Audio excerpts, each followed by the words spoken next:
Hello dear students, कैसे हैं आप लोग। उम्मीद करता हूं कि आप लोग अच्छे होंगे। आज हम लोग क्लास 10 बिहार बोर्ड परीक्षा की कुछ फिजिक्स के ऑब्जेक्टिव्स को सॉल्व करने वाले हैं। चलिए वीडियो को शुरू करते हैं। देखिए, आपका पहला क्वेश्चन सामने में है कि लिखा है दर्पण की चौड़ाई को दर्पण का कहा जाता है। फोकस, द्वारक, ध्रुव या इनमें से कोई नहीं। हम लोग जानते हैं कि दर्पण की चौड़ाई को जो है, यानी कि ये जो दर्पण है, कोई भी दर्पण हो, चलिए हम लोग अवतल दर्पण बना लेते हैं। इसकी चौड़ाई यानी कि उसकी अंतिम छोर और प्रारंभिक छोर के बीच की दूरी को, इसको क्या कहा जाता है सर? इसको जो है आपका द्वारक कहा जाता है। क्या कहा जाता है? द्वारक। तो ऑप्शन आपका बी करेक्ट हो जाएगा। नेक्स्ट क्वेश्चन की ओर बढ़ते हैं।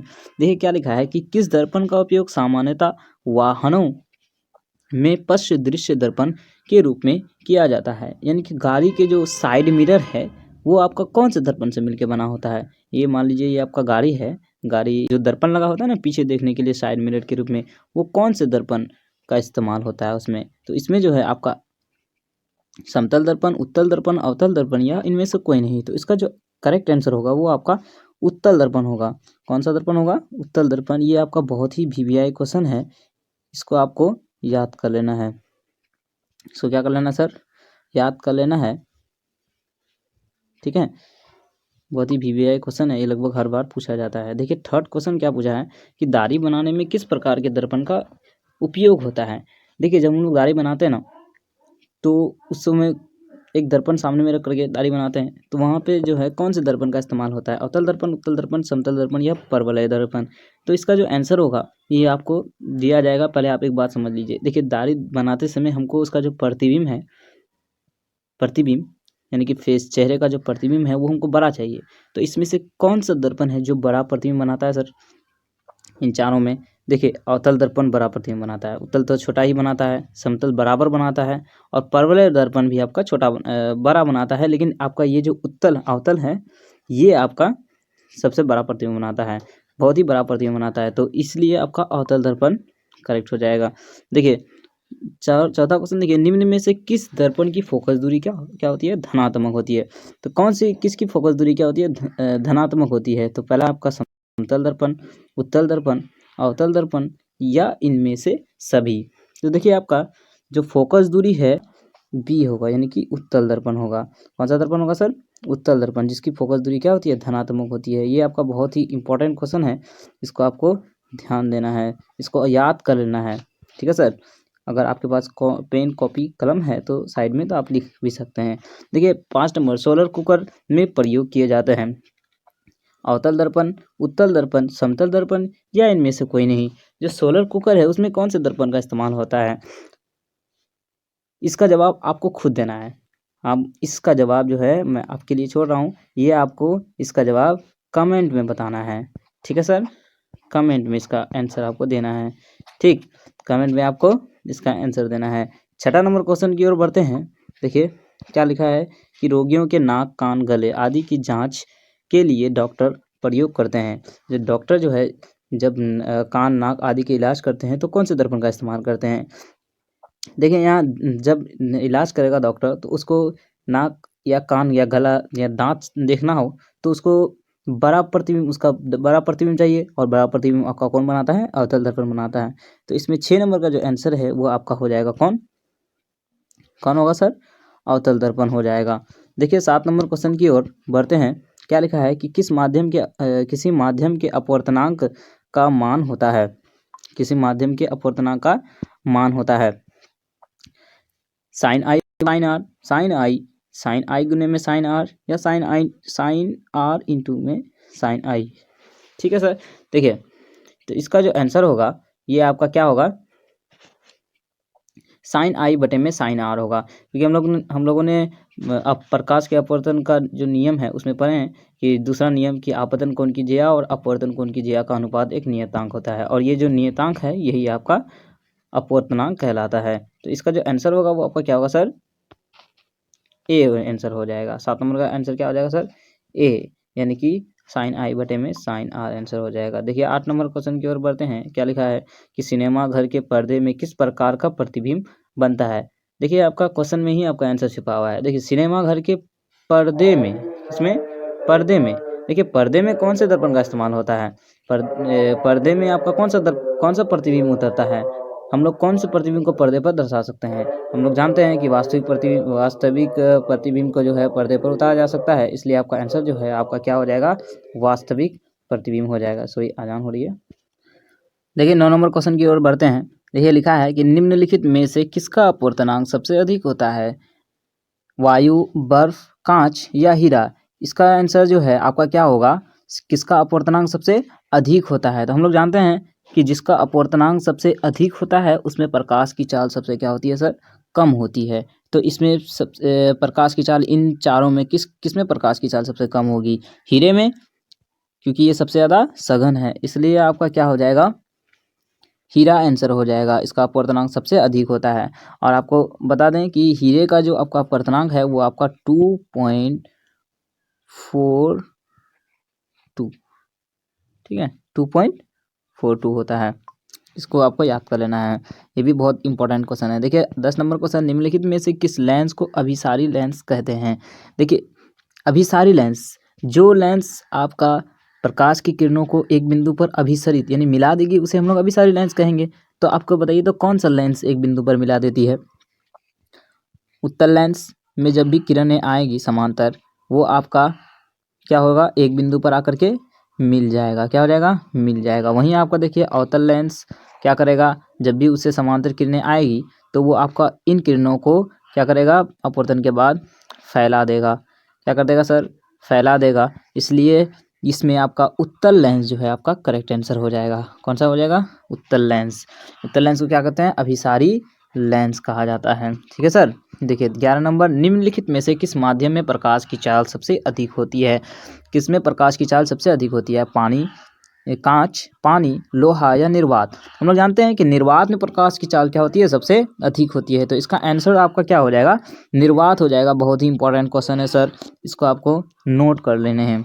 देखिए क्या लिखा है, निम्नलिखित में से कौन लेंस की क्षमता का मात्रक है?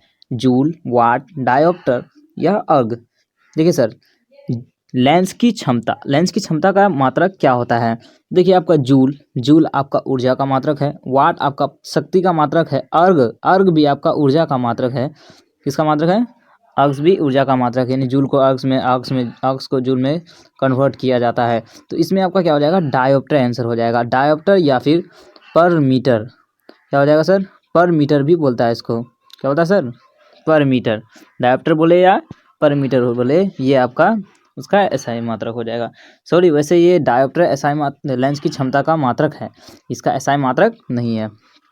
इसका एसआई मात्रक क्या हो जाएगा? लेंस की क्षमता का एसआई मात्रक पर मीटर होगा, लेकिन इसका जो मात्रक है ये एक दूसरा मात्रक है सर। जैसे लंबाई का मात्रक क्या होता है? एसआई मात्रक मीटर, लेकिन इसको हम लोग किलोमीटर में भी मापते हैं ना, इसलिए डायोप्टर उसका लेंस की क्षमता का मात्रक है, लेकिन उसका एसआई मात्रक पर मीटर है। ठीक है। देखिए 13 नंबर, किसी वस्तु का प्रतिबिंब आँख के जिस भाग पर पड़ता है वो है, यानी कि पड़ता है नहीं होगा सर, यहाँ बनता है होगा। किसी वस्तु का जो प्रतिबिंब है वो आँख के कौन से भाग पर बनता है? बनता है, न कि पड़ता है।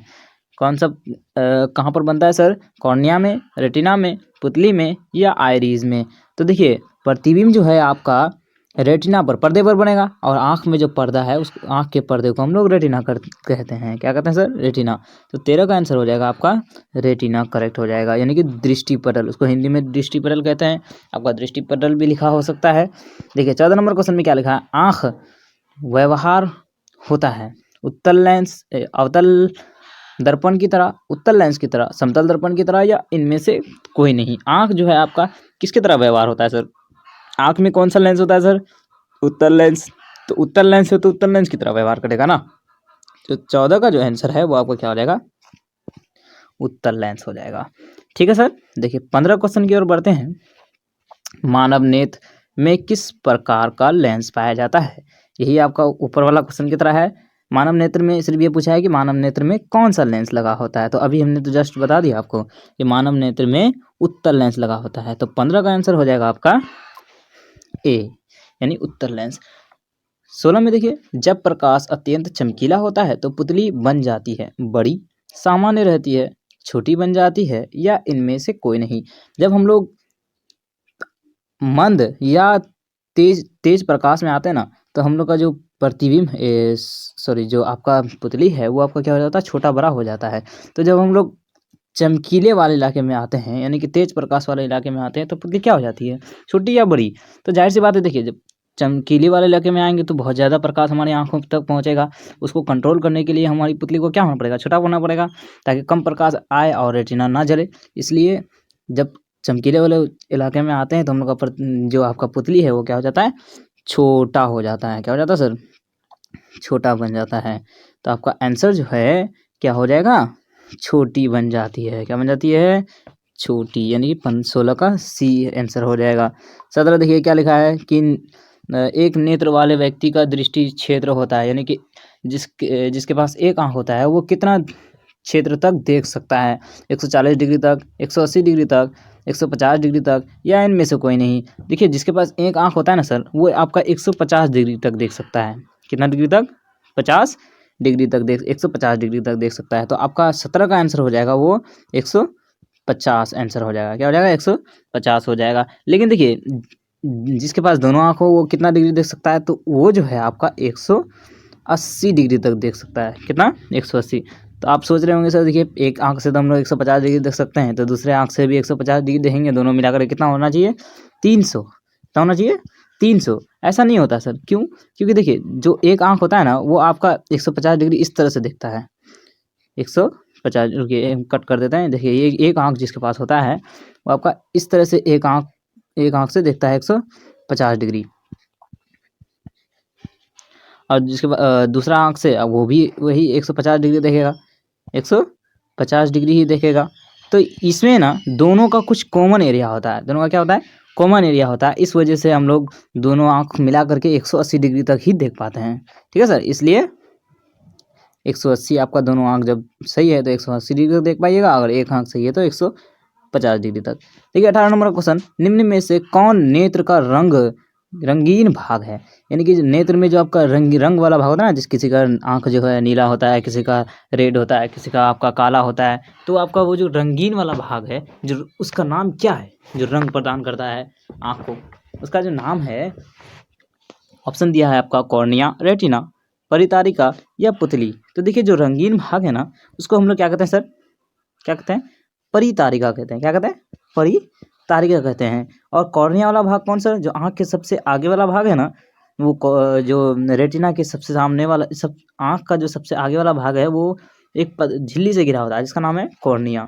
और रेटिना क्या सर, जिस पर प्रतिबिंब बनता है। और परितारिका वो जो रंगीन वाला भाग है। पुतली क्या सर, वो जो रंगीन वाला भाग है उसके बीच में एक छेद होता है ना सर, वो छेद जहाँ से प्रकाश अंदर जाती है उसको हम लोग पुतली कहते हैं।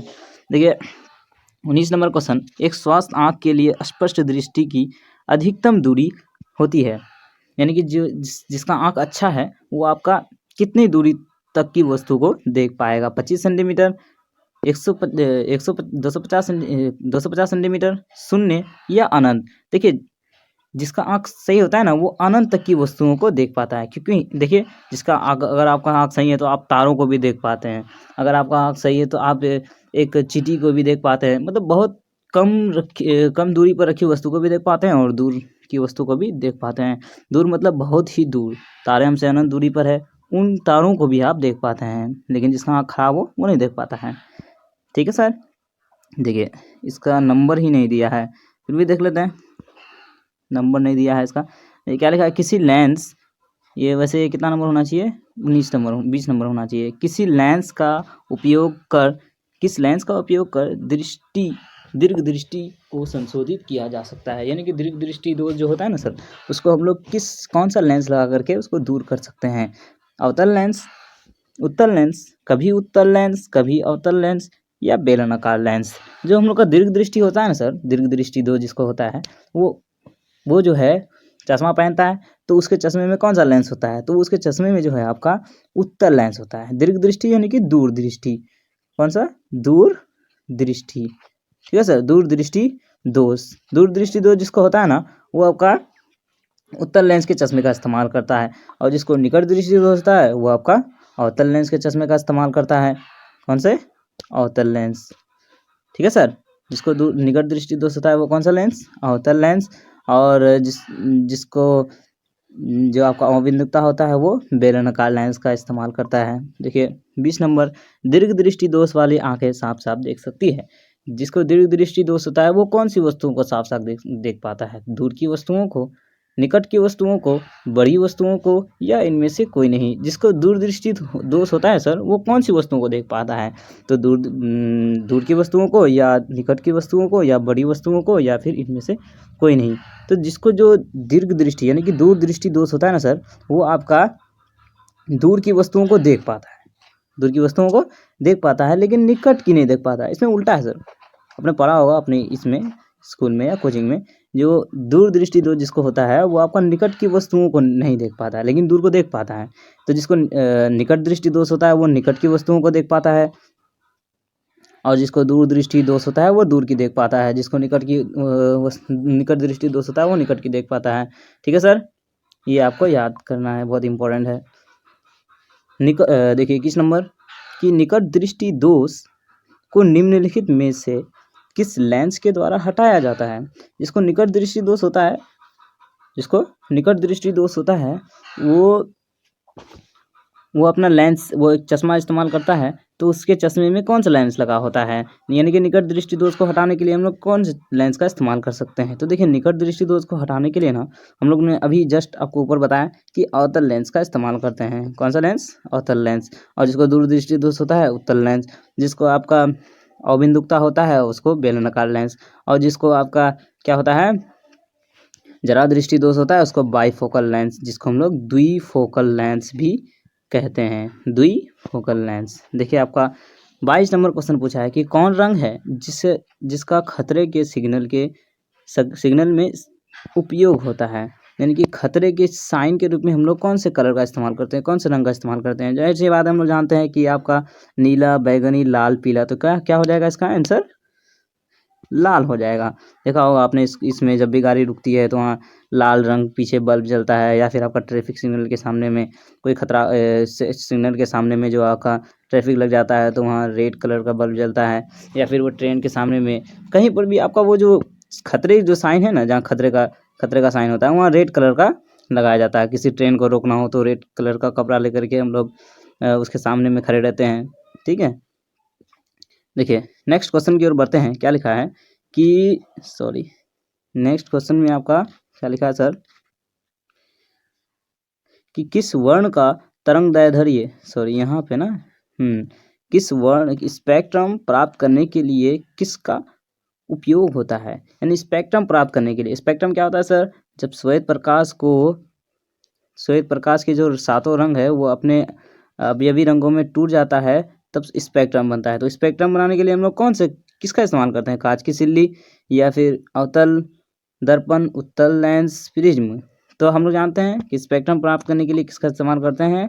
आपका प्रिज्म का इस्तेमाल करते हैं। जब प्रिज्म से आपका लाइट जाती है तो अपने अवयवी रंगों में, जब श्वेत प्रकाश जाती है तो अपने अवयवी रंगों में क्या हो जाता है? टूट जाता है, 7 अलग अलग रंगों में टूट जाता है, जिसको हम लोग विबग्योर और भी कहते हैं ना, विबग्योर रंग से दर्शाते हैं। तो देखिए 24 नंबर क्वेश्चन, किस रंग यानी कि किस वर्ण का तरंगदैर्ध्य सबसे बड़ा होता है? किस रंग का तरंगदैर्ध्य सबसे बड़ा होता है? देखिए प्रिज्म में ना जो रंग आपका सबसे ऊपर होता है, यानी कि जिसका विचलन सबसे कम होता है, उसका तरंगदैर्ध्य सबसे बड़ा है। तो लाल रंग का विचलन सबसे कम होता है, यानी कि उसका तरंगदैर्ध्य क्या है? सबसे बड़ा है। तो इसका किसका तरंगदैर्ध्य सबसे बड़ा हो जाएगा सर? ये हो जाएगा आपका लाल रंग का। इसका लाल रंग का। 24 का आंसर क्या हो जाएगा सर? लाल रंग। देखिए 25, टिंडल प्रभाव प्रकाश की कौन सी परिघटना को प्रदर्शित करती है? टिंडल प्रभाव जब होता है तो आपका कौन सी घटना को प्रदर्शित करती है? यानी कि जब टिंडल प्रभाव, जानते हैं आप लोग टिंडल प्रभाव क्या होता है? किसी कोलाइडी विलयन में जो निलंबित कण होते हैं उनसे जो प्रकाश का जो प्रकीर्णन होता है उसको हम लोग टिंडल प्रभाव बोलते हैं। तो ये जो टिंडल प्रभाव है ये कौन सी घटना को दिखाती है? प्रकाश के प्रकीर्णन को। अभी तो बता ही दिए हम प्रकीर्णन को। कौन सी? प्रकीर्णन को। इसका आंसर क्या हो जाएगा सर? प्रकीर्णन हो जाएगा। ठीक है सर, क्योंकि जब उससे प्रकाश गुजरती है ना कोलाइडी विलयन से, तो वो अपने उस रंगों को क्या कर देती है? प्रकीर्णित कर देती है। ठीक है, फैला देती है अवशोषित करके चारों ओर। ठीक, देखिए 26 नंबर, वायुमंडल में प्रकाश की किस वर्ण का प्रकीर्णन अधिक होता है? किस वर्ण का प्रकीर्णन सबसे अधिक होता है, यानी किस रंग का प्रकीर्णन सबसे अधिक होता है? देखिए, जिस रंग का तरंगदैर्ध्य सबसे कम होगा, तरंगदैर्ध्य सबसे कम होगा, ध्यान से सुनिएगा, जिस रंग का जो तरंगदैर्ध्य है वो सबसे कम होगा, उसका प्रकीर्णन सबसे ज़्यादा होगा। तो बताइए किसका तरंगदैर्ध्य सबसे कम होता है? हम लोग जानते हैं बैजानिहा पीनाला, फॉर्मूला जानते हैं ना, कि बैजानिहा पीनाला, वीबग्योर, VIBGYOR,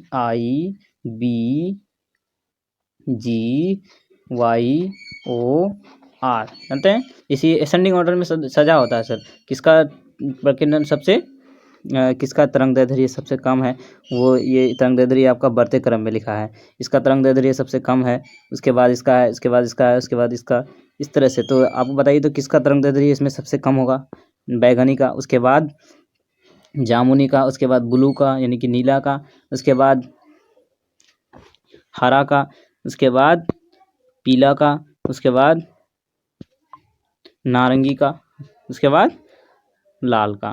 तो इसमें बताइए किसका प्रकीर्णन सबसे अधिक होगा? जिसका तरंगदैर्ध्य सबसे कम होगा, तो तरंगदैर्ध्य सबसे कम किसका होता है? बैगनी का। तो बैगनी तो यहाँ तो दिया नहीं है। बैगनी के बाद जामुनी भी नहीं दिया है सर। उसके बाद जामुनी के बाद क्या होता है? नीला, तो नीला आपका दिया है, तो इसमें आपका क्या हो जाएगा सर? नीला हो जाएगा। प्रकीर्णन सबसे अधिक होता है किसका सर? नीला का। ऑप्शन के अकॉर्डिंग क्या हो जाएगा आपका? नीला ऑप्शन हो जाएगा। क्या हो जाएगा? नीला। देखिए क्या लिखा है 27 का, तरंगदैर्ध्य को सामान्यतः व्यक्त किया जाता है, यानी तरंगदैर्ध्य को हम लोग किस में मापते हैं? ठीक है, ज़्यादातर किस में मापते हैं? कैंडेला के रूप में, जूल के रूप में, एम्पियर के रूप में, या एंगस्ट्रॉम के रूप में? तो ये देखिए कैंडेला के रूप में तो हम लोग प्रकाश की तीव्रता को मापते हैं। ल्यूमिनस इंटेंसिटी जिसको बोलते हैं, आपने पढ़ा होगा क्लास 9th में। ल्यूमिनस इंटेंसिटी यानी कि प्रकाश की तीव्रता को मापते हैं हम लोग कैंडेला में। जूल को तो हम लोग ऊर्जा यानी कि ऊर्जा उष्मा, ठीक है, कार्य को मापते हैं। एम्पियर तो विद्युत धारा को मापते हैं। तो आपका एंगस्ट्रॉम हो जाएगा। क्या हो जाएगा सर? एंगस्ट्रॉम को हम लोग किस में मापते हैं? तरंगदैर्ध्य मापने के लिए इस्तेमाल करते हैं। ठीक है सर, यानी कि 1 मीटर, देखिए एंगस्ट्रॉम में आपका एक एंगस्ट्रॉम बराबर कितना होता है सर? एक एंगस्ट्रॉम बराबर कितना होता है? एक एंगस्ट्रॉम को हम लोग ए ऐसे लिखते हैं सर। ठीक है, एक एंगस्ट्रॉम बराबर कितना होता है?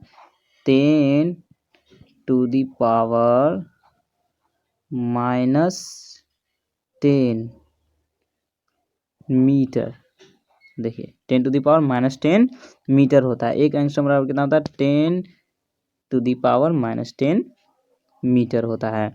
ठीक है सर, देखिए नेक्स्ट क्वेश्चन की ओर बढ़ते हैं। देखिए क्या लिखा है 28 में, विरल माध्यम में प्रकाश की चाल सघन माध्यम की अपेक्षा होती है कम, अधिक, बराबर, या फिर सभी गलत है। देखिए विरल माध्यम में प्रकाश की चाल क्या होती है? सघन माध्यम की अपेक्षा क्या होती है? देखिए जो माध्यम जितना ज़्यादा विरल होगा उसमें प्रकाश की चाल उतनी क्या होती है? अधिक होती है। तो बताइए क्या पूछा है यहाँ पे कि विरल माध्यम में प्रकाश की चाल सघन माध्यम की अपेक्षा क्या होगी? क्या होगी बताइए? सघन माध्यम की अपेक्षा क्या होगी? आपका अधिक होगी। क्या होगी? अधिक होगी, क्योंकि ये विरल माध्यम है ना, तो विरल माध्यम में प्रकाश की चाल अधिक ना होती है सघन से, तो इसलिए आपका क्या हो जाएगा? विरल माध्यम में प्रकाश की चाल सघन माध्यम की अपेक्षा क्या होती है? अधिक होती है। ऑप्शन बी करेक्ट हो जाएगा। देखिए क्या पूछा है कि निम्न में से कौन सा पदार्थ लेंस के लिए प्रयुक्त नहीं किया जा सकता है? यानी कि इसमें कौन सा पदार्थ है जो हम लोग लेंस के लिए नहीं इस्तेमाल कर सकते हैं, लेंस बनाने के लिए नहीं इस्तेमाल कर सकते हैं? जल का इस्तेमाल, जल, कांच, प्लास्टिक, या फिर मिट्टी? हम लोग इनमें से किसका इस्तेमाल लेंस बनाने के लिए नहीं कर सकते हैं? जल का कर सकते हैं बिल्कुल, कांच का भी कर सकते हैं, प्लास्टिक का भी कर सकते हैं, मिट्टी का नहीं कर सकते सर।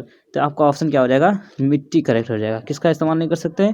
मिट्टी का इस्तेमाल नहीं कर सकते। देखिए नेक्स्ट क्वेश्चन क्या पूछा है कि किसी लेंस द्वारा उत्पन्न आवर्धन का ऐसा मात्रक क्या होता है?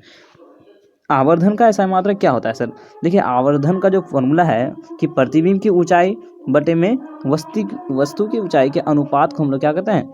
आवर्धन कहते हैं। प्रतिबिंब की ऊंचाई बटे में वस्तु की ऊंचाई के अनुपात को क्या कहते हैं? आवर्धन कहते हैं। आपको अच्छा से समझा देते हैं। प्रतिबिंब की ऊंचाई, जो आपका प्रतिबिंब है उसकी ऊंचाई और वस्तु की ऊंचाई, इन दोनों की ऊंचाई के अनुपात को हम लोग क्या कहेंगे? आवर्धन कहेंगे। तो प्रतिबिंब की ऊंचाई भी तो मीटर में होगा सर, या फिर सेंटीमीटर में होगा, और वस्तु की ऊंचाई भी क्या होगा? वस्तु की ऊंचाई भी क्या होगा? मीटर में। तो बताइए मीटर से मीटर कट गया तो क्या बचा? उसका मात्रक बचा कुछ नहीं।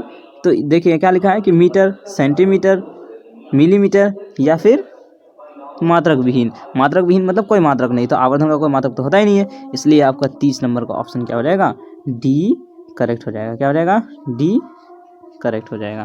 देखिए नेक्स्ट क्वेश्चन क्या लिखा है कि किसी अवतल लेंस के लिए फोकस दूरी होती है। अवतल लेंस की फोकस दूरी क्या होती है सर, ऋणात्मक, धनात्मक, सी है आपका ए एवं बी दोनों, यानी कि धनात्मक और ऋणात्मक दोनों, या फिर इनमें से कोई नहीं। तो हम लोग जानते हैं कि जो अवतल लेंस है उसकी फोकस दूरी क्या होती है सर, ऋणात्मक होती है। क्या होती है, ऋणात्मक। इसलिए आपका क्या हो जाएगा, ऑप्शन ए करेक्ट हो जाएगा। क्या हो जाएगा, ऑप्शन ए करेक्ट हो जाएगा। देखिए क्या पूछा है 32 नंबर कि कौन सा लेंस अपसारी लेंस भी कहलाता है। ऊपर हम लोग पढ़े तो ऊपर वाला क्वेश्चन हमने सॉल्व किया कि कौन सा लेंस, अभिसारी लेंस। तो हम लोगों ने बोला कि अभिसारी लेंस आपका उत्तल लेंस। तो यहाँ अपसारी लेंस पूछा है, यानी कि कौन सा लेंस आपका फैला देता है किरणों को। तो हम लोग अवतल लेंस क्या कर देता है, फैला देता है। समांतर किरणें जब आती है तो उनको क्या कर देता है, फैला देता है। जब फैला देता है इसलिए इसे हम लोग क्या कहेंगे, अपसारी लेंस। तो इसका ऑप्शन क्या हो जाएगा, अवतल लेंस हो जाएगा। अवतल लेंस क्या हो जाएगा सर, अवतल लेंस करेक्ट हो जाएगा। ठीक है, कौन सा लेंस को अपसारी लेंस कहते हैं आपका, अवतल लेंस को। कौन सा लेंस को, अवतल लेंस को। देखिए वीडियो अगर देखिए नेक्स्ट क्वेश्चन की ओर बढ़ते हैं। क्या लिखा है कि किसी कार का अग्रदीप में प्रयुक्त दर्पण निम्न में से कौन सा होता है। यानी कि आपका कार का जो अग्रदीप यानी हेडलाइट है उसमें भी एक दर्पण लगा होता है सर। उस दर्पण को हम लोग, उस दर्पण का जो इस्तेमाल है वहाँ पे कौन से दर्पण का इस्तेमाल होता है, अग्रदीप यानी कि हेडलाइट में आपका कौन से दर्पण का इस्तेमाल होता है सर। आप लोगों ने पढ़ा होगा कार के जो हेडलाइट है उसमें कौन सा दर्पण इस्तेमाल होता है, तो आपका अवतल दर्पण का इस्तेमाल होता है। कौन सा दर्पण का, अवतल दर्पण का इस्तेमाल होता है। क्योंकि देखिए हेडलाइट में अवतल दर्पण का इस्तेमाल होगा तब ना, वो कि अवतल दर्पण को क्या कहते हैं, अभिसारी दर्पण कहते हैं। दर्पण की बात कर रहे हैं हम। अवतल दर्पण को क्या कहते हैं, अभिसारी दर्पण कहते हैं, क्योंकि वो समांतर आती हुई किरणों को क्या करेगा, एक बिंदु पर मिला देगा। तो कार के आगे लगा होगा तब ना वो सीधे बहुत दूर तक जाएगा सर। इसलिए अवतल दर्पण का इस्तेमाल होता है ताकि बहुत दूर तक उसका किरण, लाइट का जो किरण है वो जा सके। इसलिए गाड़ी के हेडलाइट में कौन सा दर्पण का इस्तेमाल होता है सर, अवतल दर्पण का इस्तेमाल होता है। ठीक है, तो आपका जो आंसर है वो आपका क्या हो जाएगा, ए करेक्ट हो जाएगा। देखिए 34 नंबर, किस लेंस का उपयोग कर दीर्घ दृष्टि दोष को संशोधित किया जा सकता है। ये तो हमने ऊपर में सॉल्व कर लिया, ये क्वेश्चन रिपीट हो गया सर। देखिए तो वैसे क्या होगा इसका, दीर्घ दृष्टि दोष यानी कि दूर दृष्टि दोष को संशोधित कैसे किया जा सकता है, उत्तल लेंस का इस्तेमाल करके। तो 34 का आंसर क्या हो जाएगा, ऑप्शन बी करेक्ट हो जाएगा, और शायद और नहीं है। देखिए आपका क्वेश्चन कंप्लीट हो गया है। आपको अगर वीडियो कैसा लगा हमें कमेंट करके बताइएगा, और अगर वीडियो अच्छा लगा हो तो एक लाइक करके चैनल को सब्सक्राइब भी कर लीजिएगा और बेल आइकन को भी दबा दीजिएगा। बहुत मेहनत लगती है वीडियो बनाने में, और आपको अगर इसी तरह का वीडियो चाहिए तो हमें कमेंट करके बताइएगा, हम आगे भी इसी तरह का वीडियो जारी रखेंगे। ठीक है सर, अपने दोस्तों के साथ इस वीडियो को शेयर कर दीजिएगा ताकि उनका भी नॉलेज बढ़ सके। आज के लिए इतना ही, फिर मिलते हैं अगली वीडियो में, तब तक के लिए जय हिंद।